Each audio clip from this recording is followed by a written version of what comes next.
Olá pessoal, eu sou Frank Ataídes do canal Historiando a Verdade. Antes de começar, deixa um like, porque o like é muito importante para a ascensão do conteúdo da plataforma do YouTube, né? Eu vou hoje passar alguns livros a pedido de alguns amigos comunistas, né?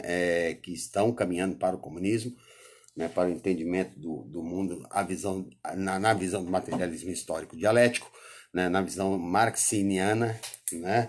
A respeito da história. E eu vou passar algumas obras, não é, que seriam importantes para você chegar até o ponto máximo intelectual de Karl Marx, né, que é o Capital, né, Capital Crítica da Economia Política, volume 2, e aí tem o volume 3, 4, 5, né, e cada um, né, geralmente é 900, 1000 folhas, é coisa pouca, tá? Não se assustem. Primeiro eu vou passar alguns livros, né, que são indicados, livros de marxistas, né, que eles dão muito auxílio, né, para quem está começando a leitura de Marx, né, por exemplo, Michael Harris, né, e o Nascimento da Sociedade Moderna. Esse é um bom livro para se ler, para se ter uma noção do marxismo. David Harvey, né, David Harvey, A Loucura da Razão Econômica, não é? Também é um bom livro para se ter um conhecimento.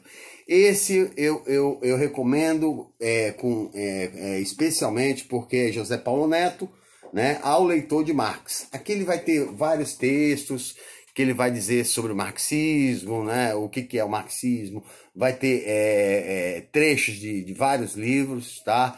Trechos de vários pensamentos marxistas. José Paulo Neto, né? Ao leitor de Marx, tá? Todos eles vocês encontram na editora Boitempo, tá? David Harvey de novo, ó, 17 Contradições e o Fim do Capitalismo.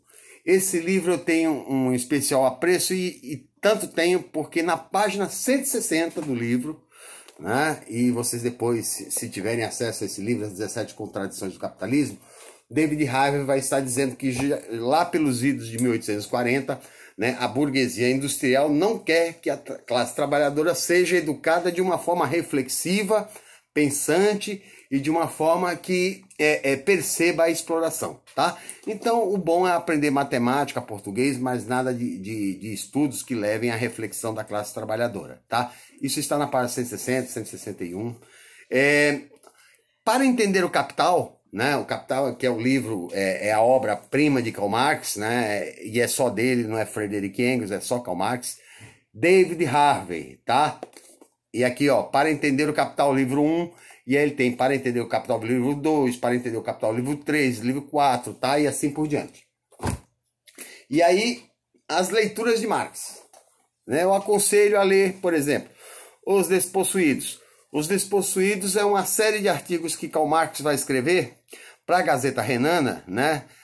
Que ele vai estar enfrentando o parlamento prussiano, não é? Que quer privatizar a floresta, né? Impedindo os camponeses, né? Os pobres de recolherem gravetos, de recolherem folhas, né? Que caem no chão para poder fazer fogo e não morrer de frio, tá?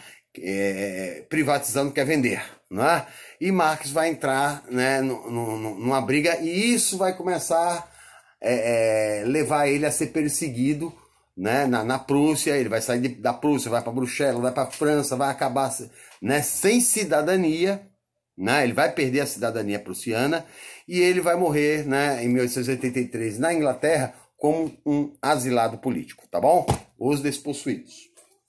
A Miséria da Filosofia, tá? A Miséria da Filosofia é uma resposta a Proudhon, que escreveu A Filosofia da Miséria, tá? Karl Marx aqui começa os primeiros ensaios do materialismo, mas, né, aliás, os primeiros ensaios sobre, né, a visão capitalista do desenvolvimento da produção burguesa, né? Mas nesse momento da história ele ainda é um hegeliano, tá? Crítica da Filosofia do Direito de Hegel, tá? É um livro não muito difícil, tá? O livro eu indico que leiam a introdução que fica no final. Eu já devo ter falado isso em uma live, tá? A introdução tem 10 folhas, tá? A introdução está no final do livro, porque Marx escreve esse livro no começo de 44, mas no final de 44, aliás, no final de 43, é que ele vai colocar a introdução no final do livro. E aqui, no último, eu já tinha dito isso, mas eu volto a repetir, na última frase, no finalzinho do parágrafo, vai estar dizendo, enfim, a religião é o ópio do povo, né? Vale a pena ler as 10 páginas para entender o porquê Marx diz isso, tá? É um belíssimo texto, tá? E de muito fácil compreensão. Salário, preço e lucro. É um ensaio, né? É um ensaio de que Marx fará no futuro, né? Aqui ele é muito jovem ainda, tá? E ele está escrevendo da onde vem, né, a mais-valia. Manuscritos Econômicos e Filosóficos de Paris, tá? É um outro ensaio de Karl Marx, né, na questão da exploração do salário. E eu já disse para vocês, né, que o salário, não é uma luta árdua entre capitalista e trabalhador, tá? É um conflito, o salário pago para ser recebido. Porque se o capitalista pudesse, ele escravizaria a mão de obra. Guerra Civil na França, tá? Guerra Civil na França eu recomendo por quê? Para você entender, né, a Guerra Civil na França, que é a Primavera dos Povos em 1848, né? E é o momento histórico em que a classe trabalhadora vai se entender como traída no processo de Revolução Industrial, tá? Aliás, no processo de Revolução Francesa, tá? Eles vão finalmente acordar que a Revolução Francesa fechou as portas para as classes trabalhadoras, a burguesia está em pleno vapor explorando, é uma condição extrema de miséria que vive a classe trabalhadora, paupérrima, tá? E eles vão se rebelar em 1848, esse livro é indicado, A Guerra Civil na França. A ideologia alemã, Karl Marx e Friedrich Engels. Aqui se dá o rompimento definitivo entre Marx e os jovens hegelianos, não é? A questão do materialismo histórico dialético, não é? E a dialética hegeliana, que é abstrata. O materialismo dialético histórico vai estar rompendo com a dialética hegeliana, que é abstrata, com os jovens hegelianos, com Bruno Bauer, Feuerbach, dentre outros. A situação da classe trabalhadora na Inglaterra. Essa obra é de Friedrich Engels, tá? Eric Hobsbawm vai dizer que é um dos grandes clássicos marxistas, esse livro, A Situação da Classe Trabalhadora na Inglaterra. Por quê? Primeiro, Friedrich Engels é filho de um rico industrial, tá? Mas ele vai estar acompanhando nos anos de 43 a situação do movimento cartista que está lutando na Inglaterra, não é? E ele, né, vai escrever esse clássico mostrando a miserabilidade da classe trabalhadora inglesa, tá? É um livro que se recomenda. E aqui é o clássico dos clássicos, o Manifesto do Partido Comunista, né? Que eu já falei para vocês que ele vai ser lançado na última semana de fevereiro de 1848, né, a pedido da Liga Comunista, não é? Marx, em 1947, junto com Engels, vai ser delegado a eles, escrever um manifesto, né, do Partido Comunista, tá? E de novembro para dezembro, né, janeiro, Marx e Engels vão estar encarregados de escrever esse documento, tá? Engels vai estar a todo momento, né, na França para auxiliar Marx na construção do documento, e vai ser lançado na última semana de fevereiro de 1848 o Manifesto do Partido Comunista, que hoje, né, em 25 anos depois, Marx vai alterar, né, no prefácio da obra, ele vai alterar o Manifesto do Partido Comunista para Manifesto Comunista. Tá? Isso aqui praticamente beira ser um estatuto do Partido Comunista em qualquer lugar do mundo, ok? 18 de maio de Louis Bonaparte, né?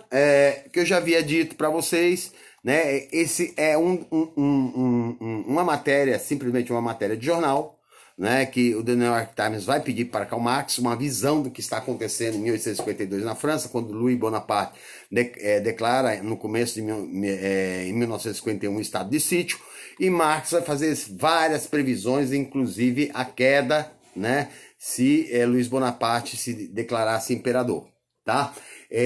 Esse documento abre estudos, né,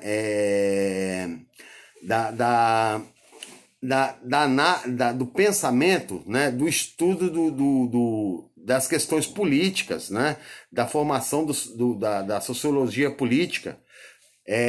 Esse documento é uma referência, tá? Mas para conhecer esse documento, a gente precisa estar situado e conhecer um pouco do quê? Da Revolução de 1848, que aí eu indico o quê?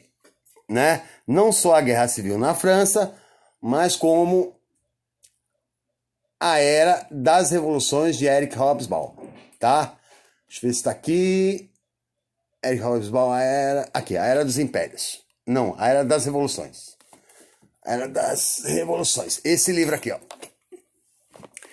Esse livro aqui, a última revolução que Eric Hobsbawm vai escrever, que é considerado um dos grandes historiadores da Idade Contemporânea, o maior para mim, da Idade Contemporânea, ele em Thompson, né? O último capítulo, ele vai falar da Era das Revoluções, mas a Guerra Civil na França também é uma boa referência para você conhecer o que Marx está pensando no 18 de maio de Louis Bonaparte, tá? O próximo. Crítica ao programa de Gotha, tá? O que é o crítica ao programa de Gotha? Crítica ao programa de Gotha, Karl Marx vai escrever em 1875, né? Que vai haver um congresso em Gotha, né? Marx é comunista, né? Já está amadurecido com essa ideia, já havia lançado o Capital, né? E Marx vai fazer uma crítica ao programa de Gotha, por quê? Ele não acredita que sem a revolução, né? Haverá algum triunfo socialista ou comunista. Por quê? Porque o Estado permaneceria burguês e em pouco tempo ele restabeleceria a ordem liberal determinada pela burguesia, que controla o quê? A infraestrutura, tá? Então, crítica ao programa de Gotha. E por último, não é? Porque é muita coisa, mas quem vai buscar Marx sempre acha uma novidade, tá? Grundrisse. Grundrisse é um laboratório, né, dos estudos de Marx, né, nas bibliotecas de Londres, né, porque antes de Marx antes de Marx não existia marxismo, tá? Então Marx parte de algum lugar, né? Ele parte da onde? Né? Ele vai estudar Owen, ele vai estudar Rousseau, ele vai estudar Locke, ele vai estudar Adam Smith, ele vai estudar David Ricardo, ele vai estudar Maquiavel, ele vai estudar Thomas More, ele vai estudar uma série de filósofos, né? Uma série de economistas, para poder chegar à teoria dele da mais-valia, do materialismo, da mais-valia, que é obtida através do estudo materialista e histórico, tá? Então, Grundrisse é uma outra indicação, tá? Tudo isso para a gente depois chegar, né, a tentar ler o Capital, Crítica da Economia Política, mas que a gente costuma dizer que o Capital, Crítica da Economia Política é só o primeiro capítulo, que é o mais complicado, tá? Realmente é extremamente complicado, né? Mas a partir do momento que você vai ganhando um grau de abstração, você vai entendendo melhor a respeito da obra de Marx. Ok, pessoal? Quem gostou, deixa um like, né? E quem quiser, que eu não vou colocar todas essas obras aqui, que tem mais de 20, tá? Se vocês precisarem de alguma referência, coloquem embaixo aí, né? Que eu coloco o nome do autor. Aliás, o autor é Marx e Engels, né? O livro, né, o que fala e o que vocês querem saber a respeito de cada obra, ok? Até a próxima.